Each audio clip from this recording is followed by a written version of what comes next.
सतनाम श्री वाहिगुरु साहिब जीओ।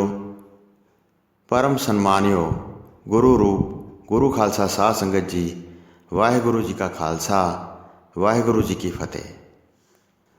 साध संगत जी, जिस तरह कि आप जानते ही हो कि मुगलों और पहाड़ी राजा ने श्री आनंदपुर साहब नूं घेरा पाया होया सी। सूबे और पहाड़ी राजे आपस में मिल के बैठे सन ਅਤੇ ਗੱਲਾਂ कर रहे सन। उस तरह ही प्रभु सतगुरु जी सब कुछ अपने चित्त विच उन्हां बारे जानते सन। पिछले प्रसंग में आपां सरवण कीता सी कि सतगुरु जी ने अपने धनुख बाण तो एक तीर छड्डिया जिहड़ा 2.5 कोह ते एक मंजे ते जाके लगा, जिस उपर सूबे और पहाड़ी राजे चौपड़ खेल रहे सन। फिर एक कागज़ लैके सतगुरु जी ने उस उत्ते फारसी हरफ लिखे ते उस उत्ते वैरियां दा चंगी तरह बिरतांत लिख दिता। तुसी अकलमंदां ने दानाई कीती है कि यह करामात है, ये तां धनुख विद्या दा अभ्यास है। जो नित करेगा उसनूं प्राप्ति होवेगी। सूरबीर इस ते प्रवासा करते हैं। करामात नूं कहर कहंदे हन। वड्डी करामात रण खेत्र विच नहीं करते हैं, पर यह तां कुल दे करता पुरख इलाही ने कर्म किया है। भूत भविख वर्तमान विच जिसने भी इस विद्या की कमाई की है, वह औखे काम नूं भी सौखा बना लेंदे हन ते जिहड़ा दुर्लभ है वह आसानी नाल लभ जाता है। वह पत्तर लिख के इकट्ठा किया ते एक धागे नाल तीर नाल बन्ह दिता।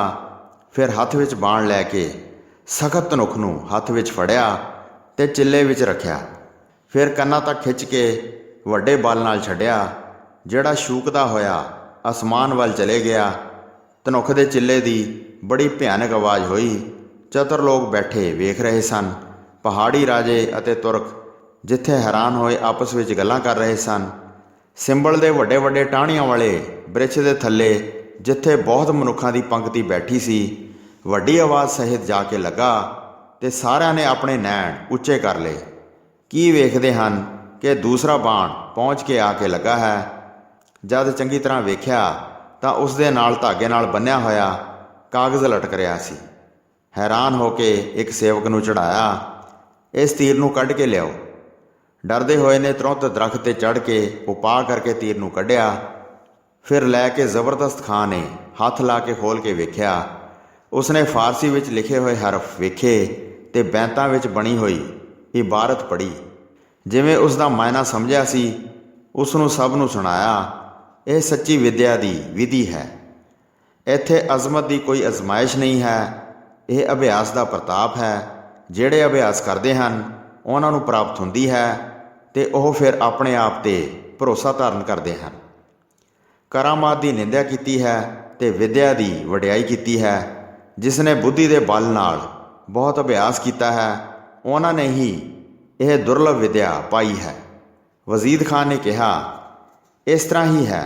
जिसने भी इस सिद्धि अनुसार अभ्यास किया है, ऐसी कोई वस्तु नहीं जिहड़ी प्राप्त ना होवे, वह प्राप्त कर लेंदा है जिहड़ा उपाव करता है।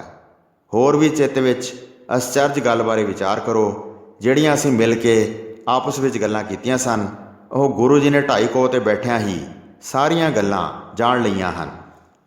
गंभीर गुरु जी ने भारी धीरज धारण किया है ते वह सब दे दिलां दी जानण वाले अंतरजामी हन। उन्हां दी कौन बराबरी कर सकता है। वह करामात दे मालक हैं।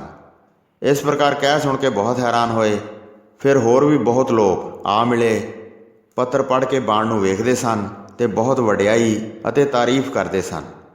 बहुत सैयद शेख पठान मुगल आ के घेरा पा रहे सन।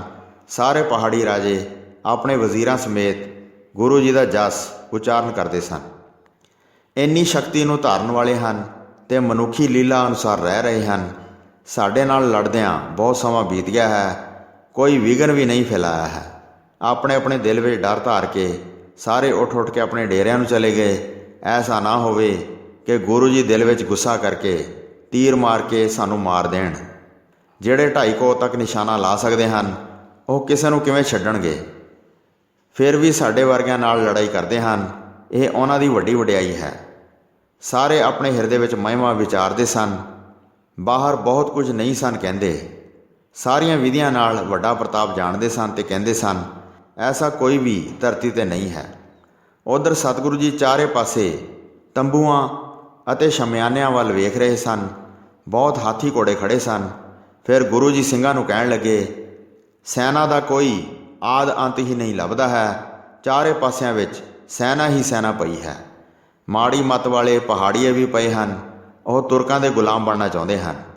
ਫਿਰ ਭਾਈ ਦਇਆ ਸਿੰਘ ਨੇ ਹੱਥ ਜੋੜ ਕੇ ਕਿਹਾ, ਅੱਜ ਤੁਰਕ ਬਾਦਸ਼ਾਹ ਦਾ ਰਾਜ ਹੈ। ਸਮੁੰਦਰ ਤੱਕ ਉਹ ਸਾਰੀ ਧਰਤੀ ਲੈ ਲਈ ਹੈ ਤੇ ਉਸ ਦੇ ਸਿਰ 'ਤੇ ਤਾਜ ਸ਼ੋਭਦਾ ਹੈ। ਉਸਨੇ ਕੋਈ ਵੀ ਆਕੀ ਜੱਗ ਵਿੱਚ ਨਹੀਂ ਛੱਡਿਆ ਹੈ। ਕੋਈ ਵੀ ਦੇਸ਼ ਵਿਦੇਸ਼ ਬਾਕੀ ਨਹੀਂ ਛੱਡਿਆ ਹੈ। ਸਾਰੇ ਤੁਰਕ ਬਾਦਸ਼ਾਹ ਨੂੰ ਹਾਲਾ ਭਰਦੇ ਹਨ ਤੇ ਨੌਰੰਗਾ ਇੱਕ ਵਿਸ਼ੇਸ਼ ਬਾਦਸ਼ਾਹ ਹੈ। ਹੇ ਪ੍ਰਭੂ ਜੀ, ਉਸ ਦੇ ਅੱਗੇ ਕੌਣ ਅੜੇ। ਇਹਨਾਂ ਦੇ ਸਾਹਮਣੇ ਤੁਰਕ ਰਾਜ ਵਿੱਚ ਸੂਰਜ ਚੜ੍ਹਦਾ ਤੇ ਡੁੱਬਦਾ ਹੈ। ਆਪ ਲੜ ਕੇ ਇਹਨਾਂ ਦਾ ਸਫਾਇਆ ਕਰ ਦਿਓ ਤਾਂ ਕਿ ਜਗਤ ਵਿੱਚ ਹਿੰਦੂ ਧਰਮ ਰਹਿ ਜਾਵੇ। ਜਗਤ ਵਿੱਚ ਕੁਝ ਰਾਜਪੂਤ ਰਾਜੇ ਹਨ, ਉਹਨਾਂ ਦੀ ਵੀ ਬਹੁਤ ਮੱਤ ਮਾਰੀ ਹੈ। ਉਹ ਆਪਣੀਆਂ ਲੜਕੀਆਂ ਦੇ ਡੋਲੇ ਤੁਰਕਾਂ ਨੂੰ ਦੇ ਕੇ ਵੀ ਜਿਉਂਦੇ ਹਨ। ਧਿਰਕਾਰ ਉਹਨਾਂ ਦੀ ਸਰਦਾਰੀ ਹੈ। ਚੜ੍ਹਨ ਡੁੱਬਣ ਦੀ ਤਸੱਲੀ ਲੈਂਦੇ ਹਨ ਤੇ ਸਾਰੇ ਮਨੁੱਖ ਪਰਜਾ ਬਣ ਗਏ ਹਨ। ਪ੍ਰਭੂ ਜੀ, ਤੁਸੀਂ ਲੜ ਕੇ ਤੁਰਕਾਂ ਨੂੰ ਮਾਰੋ। ਹੋਰ ਜਗਤ ਵਿੱਚ ਕੋਈ ਨਹੀਂ ਹੈ ਜਿਹੜਾ ਇਹਨਾਂ ਨੂੰ ਮਾਰੇ।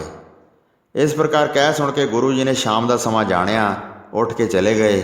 ਸਾਰੇ ਸਿੰਘ ਹੱਥ ਜੋੜ ਕੇ ਦੋਵਾਂ ਚਰਨਾਂ 'ਤੇ ਬੰਦਨਾ ਕਰਦੇ ਸਨ। ਇੱਧਰ ਨਾਲ ਨਾਲ ਤੁਰਕਾਂ ਦੀ ਅਤੇ ਸਿੰਘਾਂ ਦੀ ਲੜਾਈ ਚੱਲ ਰਹੀ ਸੀ। ਕਈ ਵਾਰੀ ਬਹੁਤ ਪਹਾੜੀਏ ਮਰਦੇ ਸਨ, ਕਈ ਵਾਰੀ ਬਹੁਤ ਤੁਰਕ ਮਰ ਜਾਂਦੇ ਸਨ। ਜਿਸ ਪਾਸੇ ਵੀ ਬਲਵਾਨ ਦਲ ਦਾ ਜ਼ੋਰ ਪੈ ਜਾਂਦਾ ਸੀ, ਉੱਥੇ ਹੀ ਵੱਡਾ ਘਮਸਾਨ ਛੇੜ ਦਿੰਦੇ ਸਨ। ਉਧਰ ਜ਼ਬਰਦਸਤ ਖਾਂ ਆਪਣੀ ਸੈਨਾ ਨੂੰ ਸਾਵਧਾਨ ਕਰ ਰਿਹਾ ਸੀ ਅਤੇ ਕਹਿ ਰਿਹਾ ਸੀ, ਸੁਸਤ ਬਣ ਕੇ ਸ਼ਸਤਰਾਂ ਨੂੰ ਹੱਥ ਵਿੱਚ ਫੜ ਕੇ ਰਾਤ ਨੂੰ ਸੌਣਾ ਨਹੀਂ ਹੈ। ਸਾਵਧਾਨ ਬਣ ਕੇ ਵੇਖਦੇ ਰਹੋ ਤੇ ਅੱਖਾਂ ਚੰਗੀ ਤਰ੍ਹਾਂ ਉਘਾੜ ਕੇ ਰੱਖੋ।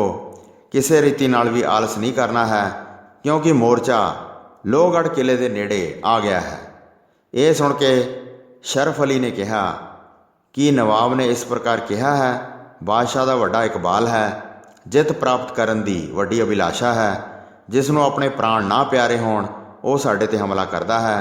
ਕਈ ਕਿਲਿਆਂ ਵਿੱਚ ਸੂਰਬੀਰ ਠਹਿਰੇ ਹਨ ਜਿਹੜੇ ਨਿਕਲ ਕੇ ਮਾਰ ਮਚਾਉਂਦੇ ਹਨ। ਕਈ ਹਜ਼ਾਰ ਸਿਪਾਹੀ ਵੇਖੋ, ਵੈਰੀ ਨੂੰ ਜਿਹੜੇ ਡਰ ਉਤਪੰਨ ਕਰਦੇ ਹਨ। ਬੜੀ ਮੁਸ਼ਕਲ ਨਾਲ ਮਸਾਂ ਸਿੱਖ ਕਿਲੇ ਵਿੱਚ ਠਹਿਰੇ ਹਨ, ਕਿਉਂਕਿ ਬਾਹਰ ਉਹਨਾਂ ਨੂੰ ਮੌਤ ਦਿਖਾਈ ਦਿੰਦੀ ਹੈ। ਇਸ ਪ੍ਰਕਾਰ ਫਿਰ ਕੇ ਸੂਬੇ ਨੇ ਚਾਰੇ ਪਾਸੇ ਤਕੜਾਈ ਕਰ ਦਿੱਤੀ।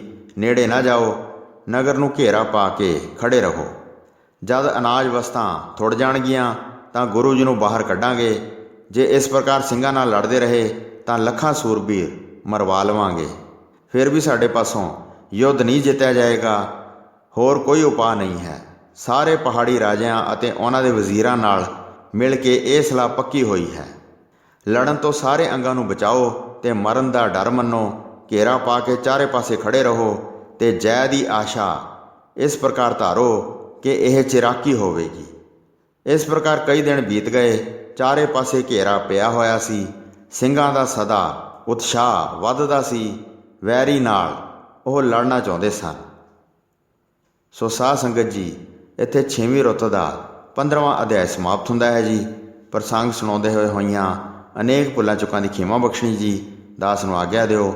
ਵਾਹਿਗੁਰੂ ਜੀ ਕਾ ਖਾਲਸਾ, ਵਾਹਿਗੁਰੂ ਜੀ ਕੀ ਫਤਿਹ।